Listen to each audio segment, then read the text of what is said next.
Hey, what's going on everybody? Welcome back to another Champions of the Continent video. In today's video, I wanted to discuss Hana. So if you're interested in learning more about Hana and her kit, keep watching and let's get into it.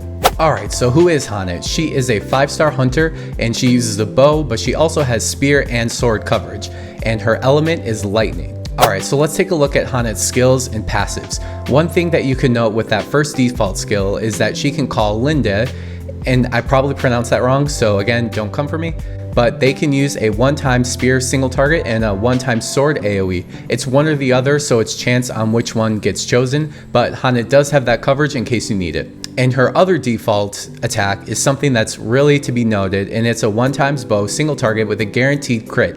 It is 170 power, and she does have a stronger one that comes later in her kit, but a guaranteed crit is always super helpful to have. And her 2-star is a 3 to 5 times hit.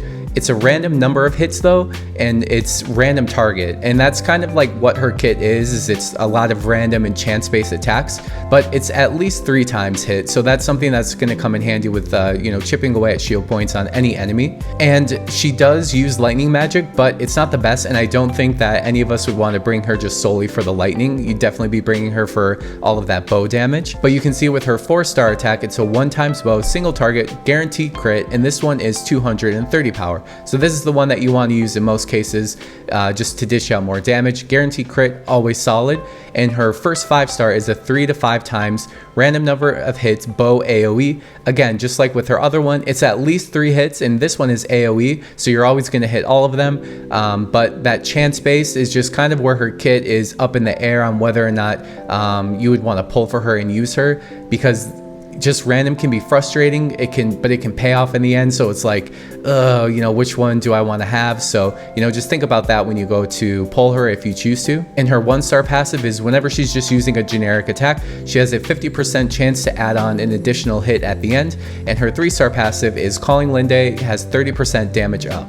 And with her awakened accessory, it provides 60 attack, 40 magic, 40 SP, and 15% bow and thunder damage up.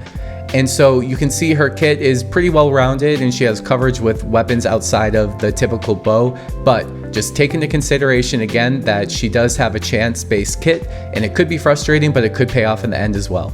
Alright, so how does she compare to Scarecrow?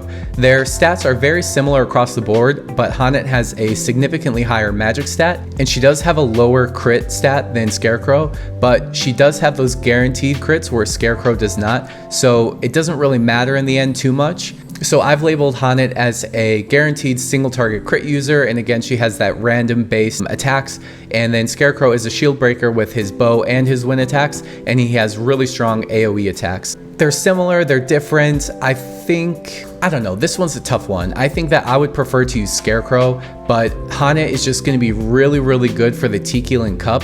Alright, so the big question, should you pull? She's going to be really helpful in the Tiki-Lin Cup and the Gertrude Cup. My thing is that I almost wonder if Hana is just good for the Tiki-Lin Cup. Is she going to be replaced with another 5-star hunter that's going to come in the future?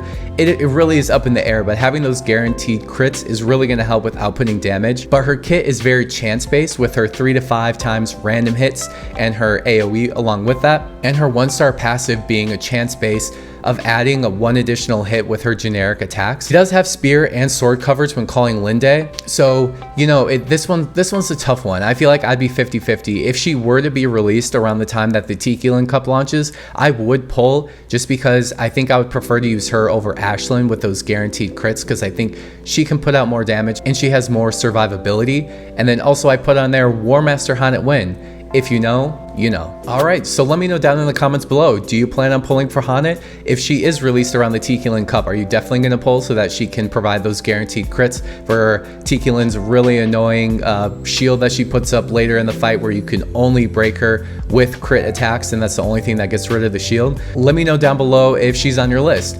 Thank you so much for watching. Feel free to like, share, subscribe, all that good stuff, and I'll see you in the next one. Peace.